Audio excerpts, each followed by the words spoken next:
Hello friends, सभी को नमस्कार और सभी का स्वागत है हमारे चैनल पर। फ्रेंड्स, आज बात करने वाले हैं राजस्थान महिला आयोग के बारे में। ये राजस्थान की अधिकांश वैकेंसियों में ये टॉपिक दिया हुआ है। फर्स्ट ग्रेड से लेकर थर्ड ग्रेड में ये टॉपिक दिया हुआ है और जिस भी वैकेंसी में अगर राजस्थान महिला आयोग का टॉपिक दिया हुआ है तो उस वैकेंसी में एक या दो क्वेश्चन जरूर इस आयोग से संबंधित क्वेश्चन पूछे जाते हैं। फ्रेंड्स, आज बात कर लेते हैं स्टेट वुमेन कमीशन, इसके उद्देश्य क्या है, कार्य क्या है और अब तक अध्यक्ष के पद पर कितनी महिलाएं रह चुकी हैं। सभी पर हम डिटेल से बात करने वाले हैं। जो भी दोस्त शामिल होना चाहता है, व्हाट्सएप ग्रुप है, व्हाट्सएप पर हमें मैसेज भी कर सकता है, नंबर मैं आपको आगे बता दूंगा। राजस्थान महिला आयोग की स्थापना 23 अप्रैल 1999 को एक विधेयक विधानसभा में प्रस्तुत किया गया था और 15 मई 1999 को यह प्रस्ताव पारित हो गया था। वह महिला आयोग का गठन किया गया था, यानी 23 अप्रैल को 1999 को विधानसभा में यह प्रस्तुत किया गया और इसको 15 मई 1999 को इसको पारित कर दिया गया और राजस्थान महिला आयोग की स्थापना 15 मई 1999 में कर दी। फ्रेंड्स, और देख लेते हैं इससे संबंधित। महिला आयोग का मुख्यालय जयपुर में है। महिला आयोग का गठन 15 मई 1999 में। आयोग गैर संवैधानिक आयोग है, यानी इसका संविधान में कोई उल्लेख नहीं है, इसलिए इसे गैर संवैधानिक आयोग भी कहा जाता है, क्योंकि इसकी स्थापना 15 मई 1999 में की गई थी। इस कारण इसको गैर संवैधानिक आयोग कहा जाता है। 8058851375 व्हाट्सएप नंबर है। जो भी दोस्त शामिल होना चाहता है शामिल हो सकता है। और देख लेते हैं इससे संबंधित। राजस्थान महिला आयोग में सदस्य संख्या 5 होती है। आपको याद रखना है, सीधा क्वेश्चन ये पूछ लिया जाता है कि महिला आयोग राजस्थान में कितनी सदस्य संख्या होती है। उसमें एक अध्यक्ष होता है, एक सचिव होता है और 3 सदस्य। उसमें भी एक महिला एससी या एसटी की होना अनिवार्य है, एक महिला ओबीसी की होना अनिवार्य है।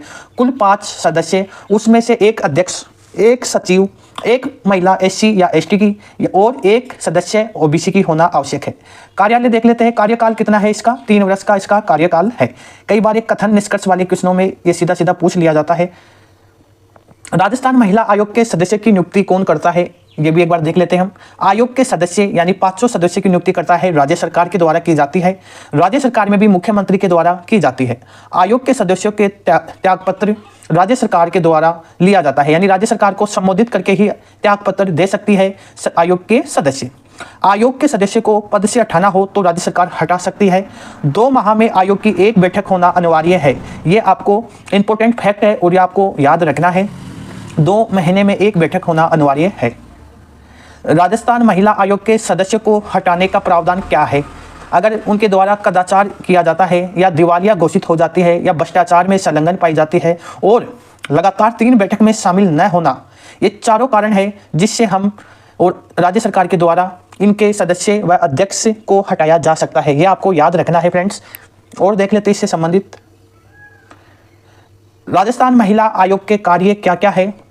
राजस्थान महिला आयोग राज्य में महिलाओं पर हिंसा, अत्याचार, दुराचार, असमानता, उत्पीड़न व दहेज, घरेलू हिंसा और जमीन जायदाद में हिस्सा नहीं देना, यौन शोषण से संबंधित कोई भी अगर शिकायत राज्य महिला आयोग के पास जाती है तो वह ये शिकायत भी अगर लिखित में जाती है, डाक के द्वारा जाती है, फैक्स के माध्यम से जाती है या ईमेल या वेबसाइट के माध्यम से भी जाती है तो आयोग को उस पर संज्ञान लेना आवश्यक है। यानी अगर किसी के द्वारा डाक के द्वारा ये कहा गया है कि मेरे साथ हिंसा हुई है या दहेज या जमीन जायदाद में हिस्सा नहीं दे रहा है तो भी आयोग की ये जिम्मेदारी बनती है कि वह उस पर संज्ञान लेगा। एक बार मैं व्हाट्सएप नंबर बता देता हूँ, 8058851375। जो भी शामिल होना चाहता है व्हाट्सएप पर हमें मैसेज कर देना। फ्रेंड्स, राजस्थान महिला आयोग का कार्य नहीं है। कथन वाले क्वेश्चन और फर्स्ट ग्रेड या सेकंड ग्रेड में इस प्रकार के क्वेश्चन पूछे जाते हैं। फ्रेंड्स, आयोग किसी व्यक्ति को सजा नहीं दे सकता, यह आपको याद रखना है। वो जांच कर सकता है लेकिन सजा नहीं दे सकता। आयोग की सिफारिश राज्य के लिए सलाहकारी होगी, बाध्यकारी नहीं होगी। फ्रेंड्स, अगर आयोग कोई सिफारिश राज्य सरकार को करता है तो राज्य सरकार के लिए वो सलाहकारी होगी, बाध्यकारी नहीं होगी। यानी ये कोई बाध्य नहीं है कि राज्य सरकार आयोग की बात माने, ये उनके लिए बाध्यकारी नहीं है। लेकिन अगर राज्य सरकार के पास आयोग कोई परामर्श या सिफारिश भेजता है तो राज्य सरकार का ये दायित्व होगा, ये कर्तव्य होगा कि वह 3 माह के भीतर आयोग की सिफारिश पर राज्य सरकार ने क्या किया, कार्रवाई क्या की। यानी कोई आयोग यानी राज्य महिला आयोग कुछ सिफारिश भेजता है और उस पर राज्य सरकार क्या फैसला ली या नहीं ली, ये उनको 3 महीने के अंदर अंदर उसको बताना होता है।